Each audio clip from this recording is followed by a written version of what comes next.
Здравствуйте, мои дорогие подписчики! Добро пожаловать на наш канал! Не забудьте подписаться на наш канал, чтобы быть в курсе новых видео.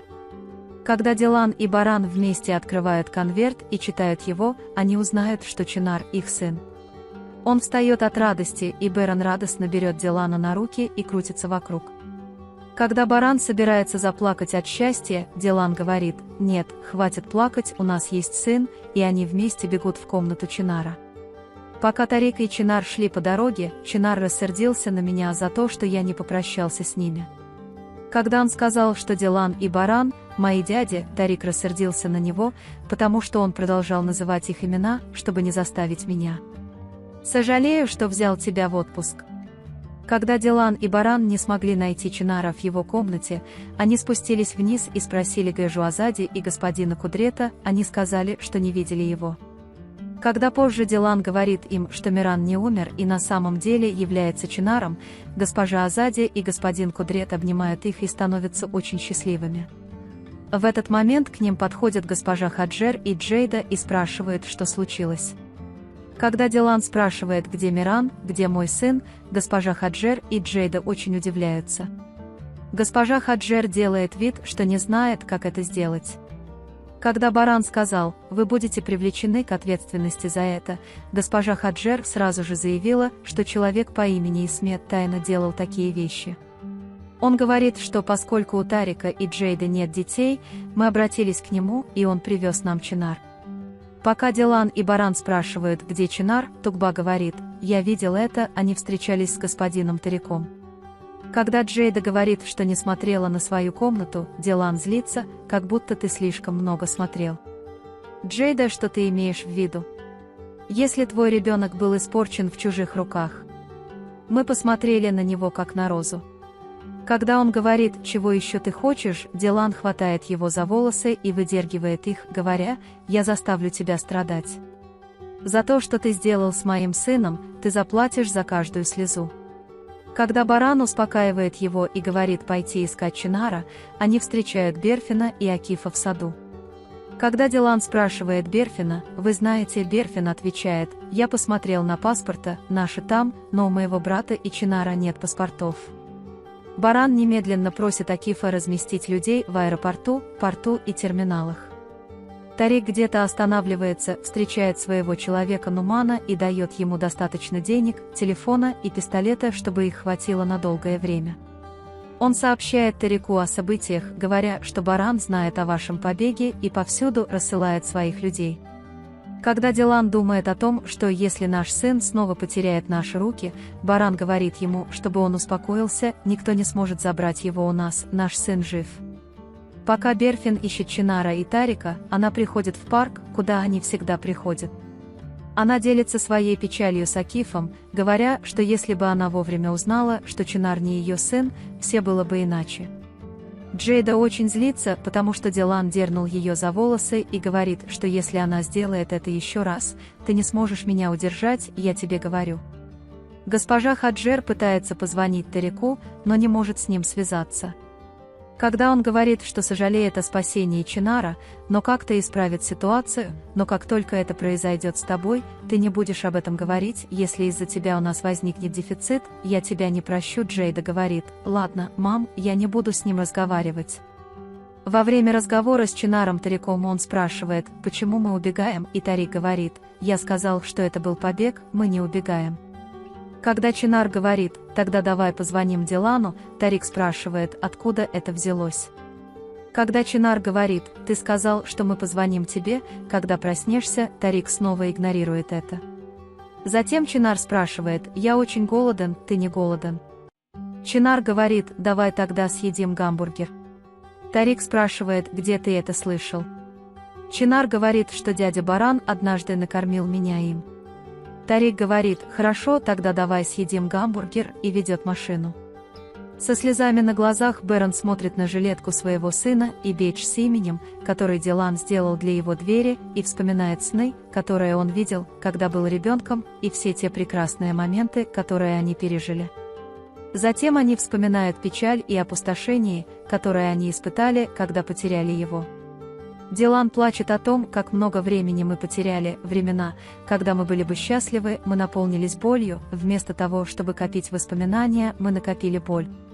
Запах Дилана никогда не покидал моего носа, он всегда оставался в моем носу. Я почувствовал этот запах, когда впервые обнял Чинара. Когда я сказал, что хотел бы понять, когда впервые пришел и обнял Чинара, Баран плачет: не надо. Ни в чем себя не вини. Ты всегда говорил, что Миран жив, я злюсь на себя за то, что так быстро это принял. Дилан пытается поддержать тебя, потому что я знаю, насколько ты был несчастен и как ты звонил, говоря, что любой на твоем месте сдался бы.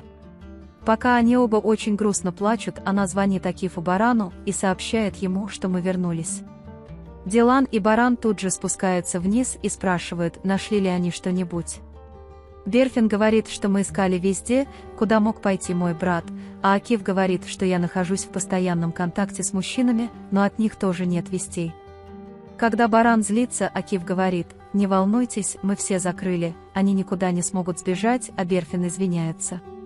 Дилан приходит в комнату Барана и Чинара, и им нравятся отпечатки рук на стене. Затем Дилан идет к грязной кровати Чинара, берет ее подушку, нюхает ее и обнимает. После этого они заправляют постель и смотрят на фотографию, на которой она и Тарик стоят сбоку. Пока мне было интересно, как выглядит Дилан в течение многих лет, Баран сравнивает некоторые свои вещи с Диланом, а Дилан сравнивает некоторые свои вещи с Бараном. Пока они думают, что делать с Чинаром, Баран говорит, что мы почти все сделаем. Он берет фотографию, которую Дилан и Чинар сделал вместе, и показывает ее Барану, говоря: мы сделали это вместе. Ночью они сидят в машине с Тариком Чинаром. Когда Чинар говорит: папа, мне холодно, пойдем домой, я хочу спать в своей кровати, Тарик рассказывает ему историю и пытается уложить его спать. Пока Берфин плачет и расстраивается, Акиф жалеет ее и пытается подбодрить. Они просто сидят плечом к плечу в комнате Чинара до утра. Когда Баран говорит: ты ничего не ел со вчерашнего дня, Дилан говорит: я не знаю, голоден ли наш сын или сыт, могу ли я перекусить горло. Баран ведет его вниз, говоря: он пройдет, он должен пройти, мы должны быть сильными ради Мирана. Госпожа Хаджер приходит навестить Исмета и рассказывает ему, что произошло, чтобы он ее не расстраивал. Баран руками готовит бутерброд и пытается накормить Дилана для нашего сына. Дилан откусывает кусок и обнимает Барана, говоря: мой голод другой, мое сердце, моя душа, мои руки голодны, потому что я не могу обнять своего сына. Я понимаю тебя, но я не могу быть хорошим без нашего сына. Тарик приходит в порт и звонит Джейде. Когда она говорит: я заберу тебя оттуда, и мы построим хорошую жизнь с Чинаром, Джейда все равно говорит Чинар и говорит: приведи сына этого человека, он ищет тебя повсюду, он будет убить тебя. Затем Тарик позвонил Берфину и сказал: я не оставлю тебя, брат, так же, как я не оставил Чинар, хотя Берфин умолял его: не делай этого, брат, пожалуйста, решения нет. Берфин произносит эту речь, включив громкоговоритель рядом с Бараном и Диланом. Когда Баран и Дилан в панике покидают особняк, выходит Берфин и спрашивает Акифа, нашли ли они моего брата. Акиф успокаивается, говоря: не волнуйтесь, Баран не причинит вреда, а Джейда наблюдает за ними. Пока Дилан и Баран с волнением едут в дорогу, Джейда паникует и говорит, что они нашли мать Тарика, так что давайте избавимся от Тарика. Госпожа Хаджер, успокойтесь, я сделал то, что было необходимо, я встретился с Исметом, я решил вопрос ДНК ребенка в могиле, я также договорился с врачом, который изменил результат. Джейда радуется, когда Баран говорит, что он будет не найти ничего, куда бы он ни пошел. Когда Тарик собирается сесть на лодку, они звонят капитану и просят его подождать. Когда Чинар настаивает, что не хочет идти, Тарик злится на него. Когда капитан говорит, что нам нужно немного подождать, рядом стоит береговая охрана, Тарик показывает ему пистолет и угрожает. В этот момент приходят Баран и Дилан, и Чинар бежит к Дилану и обнимает Дилана. Дилан вспоминает, как она впервые взяла его на руки, обняла как своего сына, целовала и нюхала его в свое удовольствие. Баран вспоминает нервный срыв, который у него случился, когда он понял, что его сын мертв. Затем баран дает Тарику пощечину и говорит: «Как ты можешь это делать? Он – моя жизнь и кровь». Они сражаются друг с другом. Когда Тарик говорит: «Я вырастил его, я его отец», он вспоминает, что Чинар отвез его в больницу, когда он был болен. Когда баран говорит, что вы его пытали, Тарик говорит: «Нет, не я его пытал, они пытали меня, но я не пытал его», и вспоминает избиение, которое он получил от своего отца. Пока баран спорит, любить ли его, пытать или похитить у настоящих родителей, Тарик достает пистолет. Бэрон спрашивает: «Пока я 5 лет оплакивал смерть своего сына, я умирал каждый день. Чем ты меня пугаешь?» Когда он идет к Тарику и стреляет в него, он внезапно выхватывает пистолет из его руки и направляет его на него, говоря, что все кончено, конец дороги.